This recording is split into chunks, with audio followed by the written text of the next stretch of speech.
Les amis, du fond du cœur, pour vous remercier de votre soutien, encore une fois exceptionnel, petit concours à la fin du mois, je vais offrir cette fois à 3 abonnés tirés au hasard les maillots de leur choix. Pour participer, très simple, soyez abonnés à la chaîne et laissez un commentaire. Les amis, bienvenue, j'espère que vous allez tous très bien, que vous passez un bon début de week-end. Très content de vous retrouver pour cette nouvelle vidéo qui n'était pas particulièrement prévue, mais hier, aujourd'hui à l'heure où je m'enregistre, en faisant la vidéo sur Mbappé, le départ de Kylian Mbappé du Paris Saint-Germain, je me suis retrouvé à réfléchir à l'animation du Real Madrid la saison prochaine, à sortir un petit peu le tableau noir, et du coup je me disais qu'on pouvait brainstormer un petit peu ensemble et poser les bases de la réflexion à quoi ressemblera le Real Madrid 2024-2025. Le début de réponse là que je commence à formuler, il est assez effrayant. Donc voilà, lançons-nous tout de suite, c'est un petit sujet vraiment tranquille, à la cool, pas beaucoup de montage. On va essayer de se faire plaisir et de voir à quoi ressemble cette équipe assez extraordinaire. Pour réfléchir au Real Madrid de la saison prochaine, je pense que le premier truc essentiel, c'est de considérer qui sera là. Si je regarde les fins de contrat de la saison pro, il y a Luka Modric, fin de contrat 30 juin 2024, il devrait pas être prolongé. C'est les dernières informations qui sortent. Luka Modric, normalement, c'est la fin pour lui au Real Madrid. Il y a encore le temps que ça évolue, mais c'est vrai que le Real Madrid au milieu de terrain, il y a pas mal de monde, donc peut-être...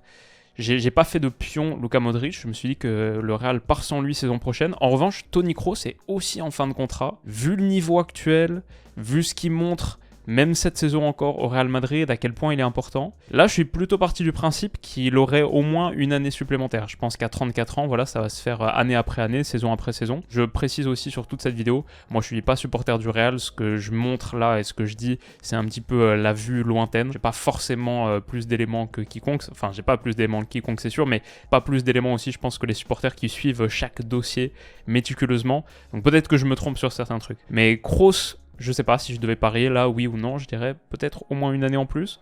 Peut-être aussi le cas pour Nacho qui franchement rend de bons services et en plus le Real Madrid est un petit peu léger sur les défenseurs centraux. Lui c'est aussi fin de contrat 2024 donc c'est une question. Rossellou, il a été signé que pour un an, ok.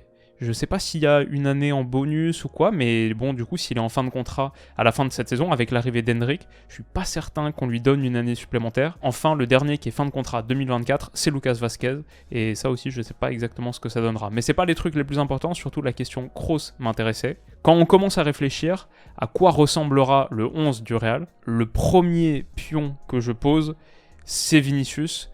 Lui, c'est le seul qui est, à mon avis, uniquement un ailier gauche. C'est vrai qu'en ce moment, au Real Madrid, c'est un peu plus du 4-4 de losange avec Rodrigo et avec Bellingham en dessous. Où est-ce qu'il est Belly juste là, Jude? Pourquoi pas, mais vu qu'il y a aujourd'hui Kylian Mbappé à mettre en plus, j'imagine, et là on a quand même le quatuor offensif titulaire, je pense que ça ressemblera à quelque chose de ce type.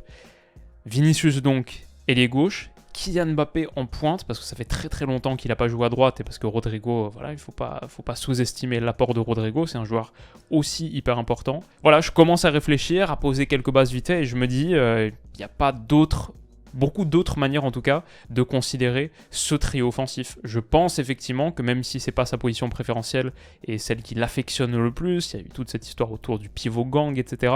Je pense que Mbappé, sur le papier en tout cas, ce sera plutôt l'avant-centre. D'ailleurs, je lui ai mis le numéro 9, j'en parle un petit peu dans la vidéo d'hier.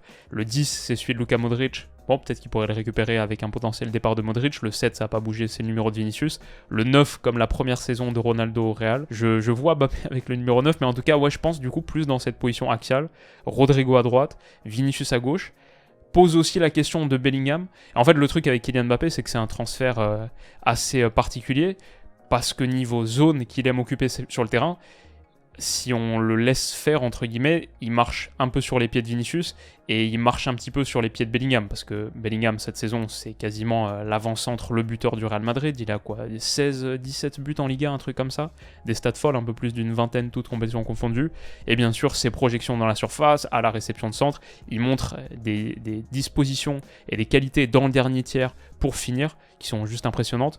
Il aime être à la conclusion des actions et plein axe. Donc Bellingham, ça marche un petit peu sur les pieds de Mbappé là, Mbappé, ça marche un petit peu sur les pieds de Vinicius ici. Il va falloir que tous ces gars s'entendent. Ça pourrait d'ailleurs nous conduire à un Bellingham un petit peu plus reculé. Là, pour l'instant, Vous voyez, ça ressemble un peu à du 4-2-3-1, mais c'est pas du tout inenvisageable d'avoir plutôt du 4-3-3, un système que Carlo Ancelotti aime beaucoup aussi, qui semble un petit peu plus classique, correspondre aux qualités classiques des joueurs ici. Voilà, l'arrivée de Mbappé, elle rebat beaucoup de cartes, notamment l'extraordinaire saison que Bellingham est en train de faire dans ce rôle de faux neuf, mais peut-être qu'on pourrait avoir mécaniquement un Bellingham un petit peu plus reculé, entre milieu axial offensif un peu numéro 10 et milieu relayeur avancé, quelque chose de ce type. On va continuer à poser 2-3 pions et continuer à réfléchir. Le suivant, et ce qui m'a un peu conduit à faire cette vidéo, à la base je réfléchis au système, je fais ok, ça c'est pas mal, ça c'est pas mal, et puis après je réfléchis à un truc, je fais ah ouais, il y a aussi ça,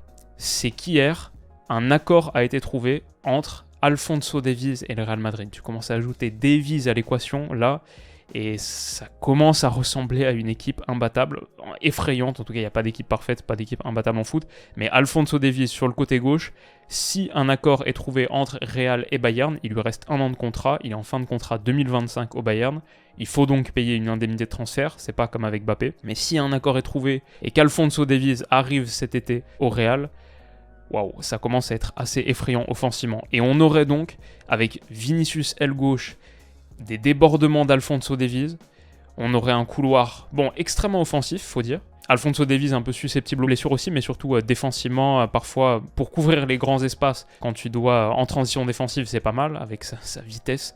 On l'a vu parfois rattraper des attaquants alors qu'il avait 5, quasiment 10 mètres de retard. Mais sinon, pour défendre un petit peu plus compact, un petit peu plus bloc bas sur certaines séquences, c'est pas la meilleure protection de surface ou de couloir, donc c'est très très offensif. Maintenant, c'est tellement offensif que si je suis une équipe en face, je sais pas à quel point j'ose attaquer énormément sur ce flanc droit et me découvrir sur mon flanc droit à moi et laisser le Real Madrid contre-attaquer flanc gauche avec Vinicius Davies. La Liga des années 2010 a été marquée par des combinaisons de latéraux et d'ailiers redoutables, dévastatrices quand je pense à Ronaldo, Marcelo, Messi, Dani Alves par exemple. Vinicius Davies, en tout cas, il y aurait le potentiel pour faire quelque chose d'assez sale. Et avec Kylian Mbappé en plus, qui aime occuper ses zones, enfin bref, ça commence à ressembler un petit peu à une équipe qui n'a pas beaucoup de sens.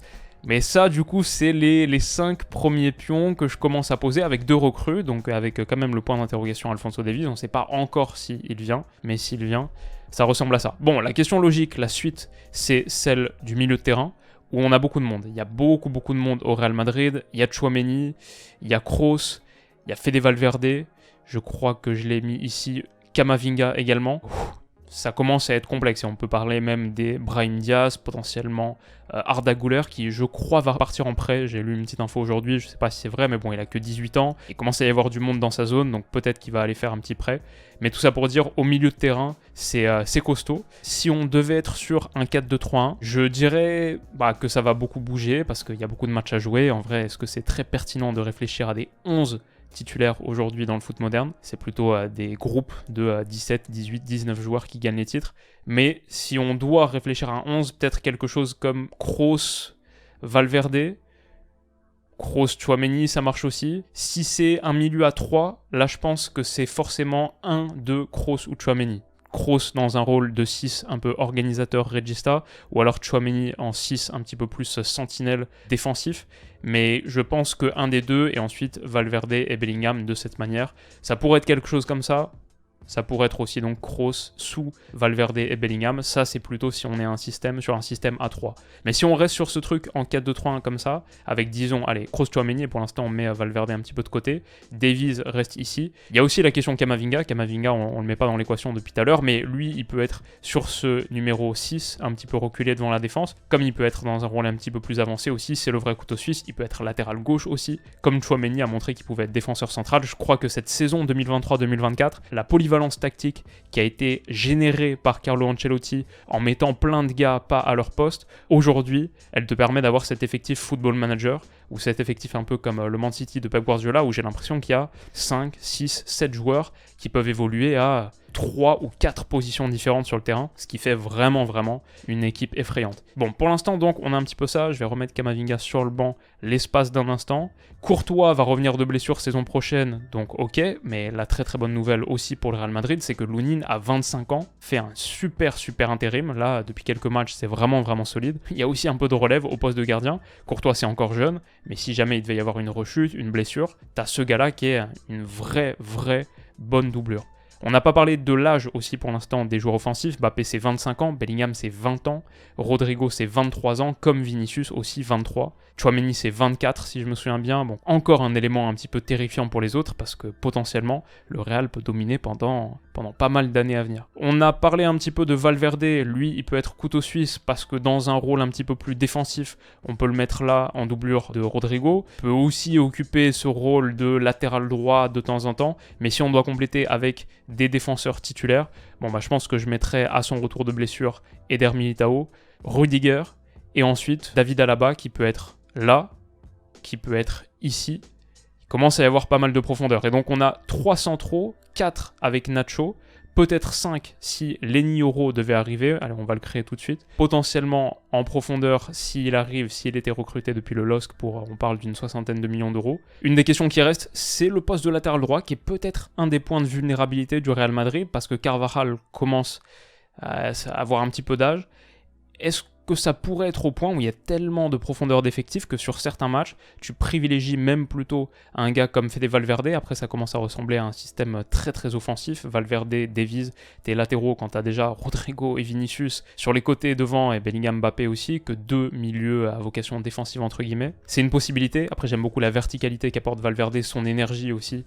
C'est un joueur que je trouve qui est tellement précieux. Peut-être que Carvajal a encore quelques années devant lui, mais peut-être là, ce serait la zone où il y aurait potentiellement encore un renfort supplémentaire à faire. Mais sinon, comme on a dit, Camavinga, un peu de profondeur sur ce poste de latéral gauche. Bien sûr, de la profondeur, voire titulaire au milieu de terrain. Je vais le mettre ici. Fede Valverde, ça peut être là, comme ça peut être devant. Tellement de positions différentes avec Valverde, exceptionnel. Si jamais Kylian Mbappé se blesse, suspendu, tu peux mettre Bellingham à la place. Et du coup, à la place de Bellingham, tu refais ton milieu à 3 avec par exemple le Tchouaméni, Kroos, Valverde, le Tchouaméni, Camavinga, Valverde, le Kroos, Camavinga, Valverde, quelque chose de ce type. Si Bellingham se blesse, tu peux aussi le remplacer poste pour poste par Brahim Diaz, qui est un super petit joueur. Il est encore très jeune, très tendre, n'a pas joué une seule minute avec le Real, mais il y a aussi Hendrik qui va arriver. J'ai mis le numéro 77 parce que je suis allé checker dans des petites interviews. Potentiellement, le 77, lui irait parce qu'il aime bien Luka Doncic, des Dallas Mavericks, qui porte le 77. Arda Güler aussi, un cran plus bas, même si je crois prêté. Le petit Nico passe aussi. Ça commence à faire du monde.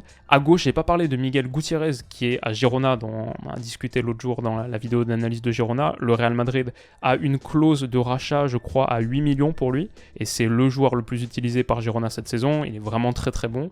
Ça pourrait être aussi une solution, mais je suis pas sûr que le Real fasse à la fois Davies et Gutiérrez. Il y a une question par rapport à ça. J'ai même pas parlé de Ferland Mendy depuis le début, pourtant c'est celui qui joue en ce moment, et il apporte peut-être plus défensivement que ce que Davies pourrait apporter. Par contre, offensivement, c'est un petit peu léger, et je pense que... Bon, après, c'est l'association Vinicius-Davies, elle fait un petit peu saliver, donc c'est pour ça que je lui donne priorité. Et il y a aussi Fran Garcia, qui pour l'instant a un rôle de doublure uniquement. Moi, je trouve que c'est un joueur avec pas mal de potentiel, même s'il n'a pas trop réussi encore à le montrer au Real. Ceballos, je sais pas vraiment quel est son avenir, son rôle, ça c'est un petit peu un de mes points d'ombre par rapport au Real, mais il est dans l'effectif et il n'est pas en fin de contrat 2024, donc il pourrait rester. Enfin, Mbappé en backup de Vinicius. Si Vinicius se blesse, ok, bah du coup tu passes sur Mbappé à gauche, peut-être Bellingham en pointe, et un Brahim Diaz ou un milieu à 3, ou alors un Hendrik en pointe et Bellingham qui reste sur ce rôle de 10. Beaucoup de possibilités sur toutes les zones du terrain, une profondeur d'effectif phénoménale, 3 ballons d'or en puissance potentiellement, et aucun pour l'instant, mais sur la nouvelle génération de ballons d'or, Kylian Mbappé, Jude Bellingham, Vinicius, je veux dire qu'il y a... il y a le potentiel pour. Le secteur défensif, il y a sans doute de petits ajustements à faire parce que niveau âge, niveau fragilité, avec les blessures, bon, on l'a quand même bien vu cette saison, sur la charnière centrale, est-ce qu'il n'y a pas une grosse recrue à faire? Et c'est pour ça qu'on parle un petit peu de Leny Yoro pour le futur. Et ouais, dans l'ensemble, c'est un effectif que je trouve vraiment effrayant. C'est assez fort ce qu'a fait le Real Madrid depuis quelques années, en faisant des petits coups ciblés, en dépensant pas tant que ça, mine de rien, et en conservant de grosses cartouches pour se bâtir une équipe qui est, pour l'avenir, qui peut honnêtement faire partie des prétendants à dominer le foot mondial sur les 5 prochaines années. Eux, Man City, quelques autres. C'est costaud. Et voilà, c'était cette petite vidéo du samedi matin que je voulais vous faire tranquillement. Peut-être que si le concept vous plaît, on peut faire ces revues d'effectifs un peu tactiques, réfléchir aux 11 et à l'ensemble du groupe pour d'autres équipes. Vous pouvez me le dire en commentaire si c'est un truc qui pourrait vous plaire. Pour moi, c'est assez facile à faire. Juste, on se pose, on brainstorm ensemble. Et en tout cas, j'ai bien kiffé le faire. Donc, parlez-moi, dites-moi tout ça en commentaire. Je suis sûr que j'ai oublié énormément de trucs parce que le Real, c'est pas mon club. Mais voilà, c'est ce qu'un observateur distant, à chaud, comme ça, pense. Et on aura plus d'informations, je pense, tout au long de la saison. Prenez soin de vous, les amis. Passez un excellent week-end. Et on se dit à très vite. Bisous.